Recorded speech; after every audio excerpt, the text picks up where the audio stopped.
नमस्कार दोस्तों, मैं हूं रामशंकर दिनकर। स्वागत है आपका अपने YouTube channel R S Dinkar में। मैं ये वीडियो लेके आया हूं केबीएस का जो पीआरटी का एग्ज़ाम जो 22 से 28 के बीच होने वाला है, उसके लिए मैं ये सीडीपी का 50 क्वेश्चन वन लाइनर में आपके लिए लेके आया हूं। तो एक ये सेट 2 है। इससे पहले मैं ऑलरेडी एक सेट 1 का वीडियो अपलोड कर चुका हूं। तो वीडियो शुरू करने से पहले यदि आपने अभी तक आर्य दिनकर चैनल को सब्सक्राइब नहीं किया है तो आर्य दिनकर चैनल को सब्सक्राइब कर लें और बेल आइकन का बटन दबा लें ताकि आने वाले वीडियो की नोटिफिकेशन आपको मिल सके। तो चलिए, इस वीडियो में हम बात करने वाले हैं पेडागोजी के 50 वन लाइनर क्वेश्चन पे। तो चलिए वीडियो शुरू करते हैं। पहला क्वेश्चन है, प्रायः बालक चलना किस वर्ष में सीख लेता है? तो लगभग 1.5 वर्ष में बालक जो है वो चलना सीख लेता है। शैक्षिक दृष्टि से बाल विकास की कितनी अवस्थाएं हैं? तो शैक्षिक दृष्टि से बाल विकास की 3 अवस्थाएं हैं। पहली शेष अवस्था, दूसरी बाल्यावस्था और तीसरी किशोर अवस्था।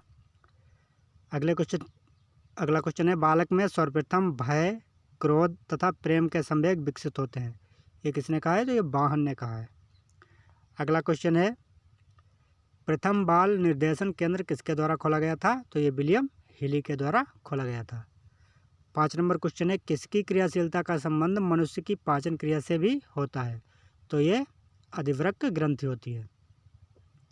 वातावरण वह बाहरी शक्ति है जो हमें प्रभावित करती है। ये किसने कहा? ये रास का, और बहुत इंपॉर्टेंट कोटेशन है ये। रास का कथन है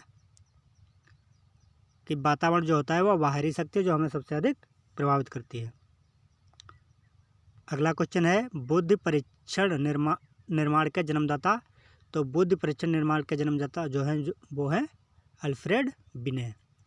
ब्रिजेश के अनुसार उत्तेजना भाग क्या है? तो संवेगात्मक विकास जो है वो उत्तेजना भाग है। तर्क जिज्ञासा निम्न में से कौन सा वंशानुक्रम का नियम नहीं है? तो अभिप्रेरणा जो है ये वंशानुक्रम का नियम ना होकर ये अभिप्रेरणा जो है हमें प्रेरित करती है। ये प्रेरणा है एक तरह से। एक कारक सिद्धांत को किस नाम से जाना जाता है? तो एक कारक सिद्धांत को राजकीय सिद्धांत के नाम से भी जाना जाता है। बुद्धि का जो एक कारक सिद्धांत है उसे राजकीय सिद्धांत के नाम से भी जाना जाता है। अगला क्वेश्चन है, बुद्धि का सबसे पुराना सिद्धांत एक कारक सिद्धांत है। तो ये बुद्धि का सबसे पुराना सिद्धांत कौन सा है? तो ये एक कारक सिद्धांत जो है वो बुद्धि का सबसे पुराना सिद्धांत है। अगला क्वेश्चन है, बुद्धि का द्विकारक सिद्धांत किसने दिया? तो बुद्धि का द्विकारक सिद्धांत स्पीयरमैन ने दिया है। G.S. फैक्टर इन्होंने कहा है। ये बुद्धि का इनका द्विकारक सिद्धांत है। स्पीयरमैन कहाँ के निवासी थे? तो स्पीयरमैन फ्रांस के निवासी थे। स्पीयरमैन पहले किस विषय के प्रोफेसर थे? तो स्पीयरमैन पहले सांख्यिकी विषय के प्रोफेसर थे, बाद में ये मनोविज्ञान के प्रोफेसर बने। अगले क्वेश्चन पर चलते हैं। अगला क्वेश्चन है, स्पीयरमैन ने बुद्धि का संबंध किससे बताया है? तो स्पीयरमैन ने बुद्धि का संबंध जो है वो चिंतन से बताया है। क्वेश्चन आपका आ सकता है कि बुद्धि का जो संबंध है चिंतन से किसने बताया? तो वो कौन है? स्पीयरमैन। स्पीयरमैन ने बुद्धि का जो संबंध है वो चिंतन से बताया है। बालकों के भाषाई विकास का क्रम क्या है? तो बालकों के भाषाई विकास का क्रम है, सबसे पहले रोना, जिसे रुदन और क्रदन भी कहते हैं, उसके बाद बबलाना और हाव भाव। अगले क्वेश्चन पे चलते हैं। स्पीयरमैन पहले किस विषय के प्रोफेसर थे? तो स्पीयरमैन पहले सांख्यिकी विषय के प्रोफेसर थे, बाद में ये मनोविज्ञान के प्रोफेसर बने। और स्पीयरमैन का बुद्धि का जो है वो द्विकारक सिद्धांत इन्होंने दिया है। द्विकारक सिद्धांत बुद्धि का स्पीयरमैन ने दिया है। अगला क्वेश्चन की बात करें तो बालकों के भाषाई विकास का क्रम क्या है? तो ये अभी ऑलरेडी ये क्वेश्चन हो चुका है। अगला क्वेश्चन देखते हैं, बालक किस उम्र में वाक्यों द्वारा अपनी बात को कह पाता है? तो बालक 5 वर्ष की अवस्था में अपनी बात को कह पाता है। बालक सबसे पहले क्या बोलता है? तो व्यंजन। वह सबसे पहले माँ बोलता है, और माँ जो शब्द है वो व्यंजन है। बालक सबसे पहले किसकी भाषा को पहचानता है? तो बालक सबसे पहले जो होता है वो माँ की भाषा को पहचानता है, अर्थात मातृभाषा को पहचानता है। अगला क्वेश्चन है, कहाँ पर बालक समाजीकरण के नियम स्वयं सीखता है? तो खेल के मैदान में जो बालक होता है वो समाजीकरण के नियम जो है वो स्वयं वहाँ खेल के मैदान में सीखता है।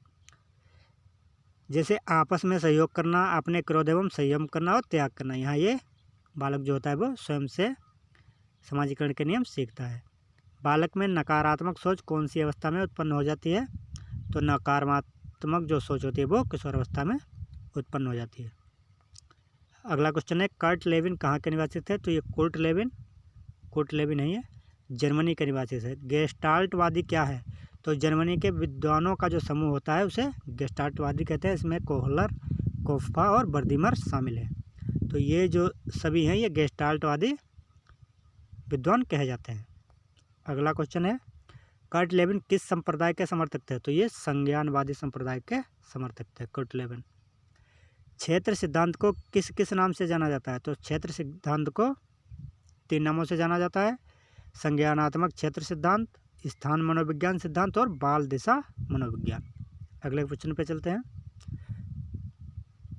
अगला क्वेश्चन है, अधिगम का श्रेणीक्रम सिद्धांत किसने दिया? तो अधिगम का जो श्रेणीक्रम सिद्धांत है वो रॉबर्ट गेने ने दिया है।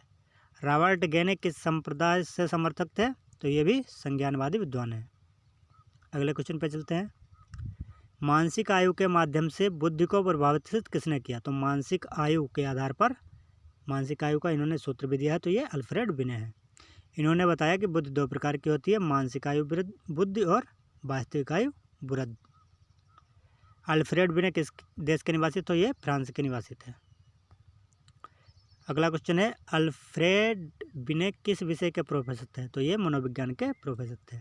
बुद्धि का एक कारक सिद्धांत किसने दिया? तो अल्फ्रेड बिने एवं उनके सहयोगियों ने बुद्धि का एक कारक सिद्धांत दिया है। इनके सहयोगी है स्टर्न, टर्मन और साइमन। तो इन 4 विद्वानों ने मिलकर बुद्धि का एक कारक सिद्धांत दिया है, जिसमें स्टर्न, टर्मन, साइमन और अल्फ्रेड बिने शामिल हैं। अगला क्वेश्चन है, बुद्धि के 2 कारक सिद्धांत कौन कौन से हैं? तो बुद्धि के 2 कारक सिद्धांत हैं जी कारक सिद्धांत, जिसे जी फैक्टर बोलते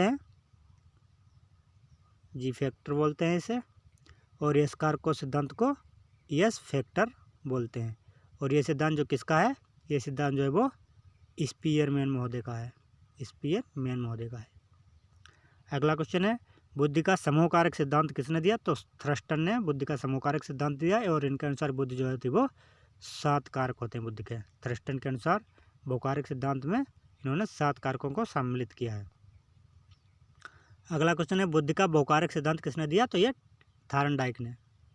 बुद्धि का बहुबुद्धि सिद्धांत किसने दिया? तो ये गार्डनर ने दिया है। बुद्धि का बहुबुद्धि सिद्धांत ये गार्डनर ने। बुद्धि का तरल व ठोस सिद्धांत किसने दिया? तो आरवी केटल ने। कोहलर किस संप्रदाय के समर्थक थे? तो संज्ञानवादी संप्रदाय के समर्थक थे ये, और ये एक गेस्टाल्टवादी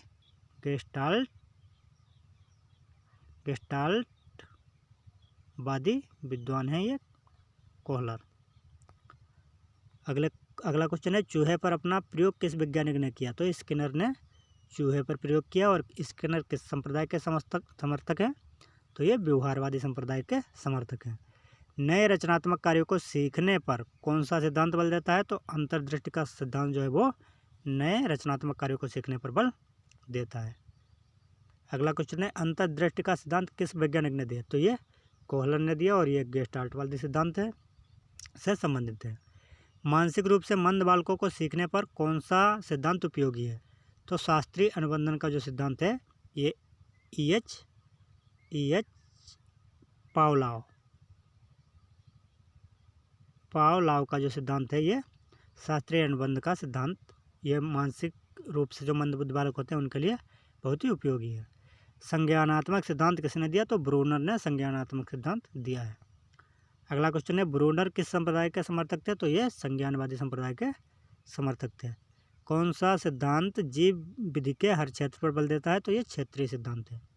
गेस्टाल्ट का क्या अर्थ है? तो गेस्टाल्ट का अर्थ है समग्र या संपूर्ण। कोहलर, बर्दीमर और कोफ्का, ये सभी गेस्टाल्टवादी सिद्धांतवादी कहे जाते हैं। तो वीडियो कैसा लगा हो हमें कमेंट के माध्यम से बताइएगा। वीडियो अच्छा लगा हो तो वीडियो को लाइक करें, शेयर करें और कमेंट करें। और मैं आपके लिए लेके आता हूँ KBS की वन लाइनर, जो पेडागोजी के क्वेश्चन है 50 पर डे, और ये सेट 2 है।